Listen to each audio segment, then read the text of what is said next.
ఈరోజు ఎందుకో పొద్దున్న లేచినప్పటి నుంచి చాలా బాధగా భారంగా ఉంది. బహుశా నాన్న గుర్తొస్తున్నాడు, ఎక్కువగా గుర్తొస్తున్నాడంటే ఎప్పుడు మర్చిపోము. ప్రతిరోజు ఏదో మాటల్లో నాన్న అలా నాన్న ఇలా అనేది వస్తూనే ఉంటుంది. కానీ ఈరోజు ఎందుకో ఎక్కువ గుర్తొస్తున్నట్టున్నాడు.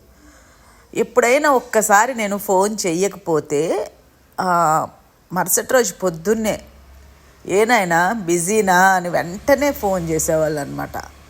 పొద్దున్నే టీ అవి తాగేసి బయట ఉయ్యాల సిట్అవుట్లో కూర్చొని ఊగుతా అందరినీ పలకరిస్తాడు. ఫస్ట్ అందరితోటి మాట్లాడిన తర్వాతే మా నాన్నకి తృప్తిగా ఉండేదన్నమాట. మా నాన్నని ఎంత మిస్ అవుతున్నామో అంటే, నానా అని పిలిస్తే ఏ నాయనా అనే ఇది దొరకదు కూడా. నాతోనే వెళ్ళిపోయింది అది. నాన్న ఏం కొనిచ్చాడు, ఏమిచ్చాడు, ఏం తీసిచ్చాడు అన్నది పక్కన పెడితే, నాన్న అన్న ఆ పిలుపు ధైర్యమే పోయింది.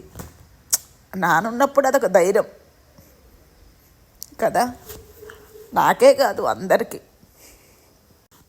నిజంగా మిస్ యూ నాన్న. ఏంటో ఆ రోజులు మళ్ళీ వస్తే బాగుండు అనిపిస్తుంది.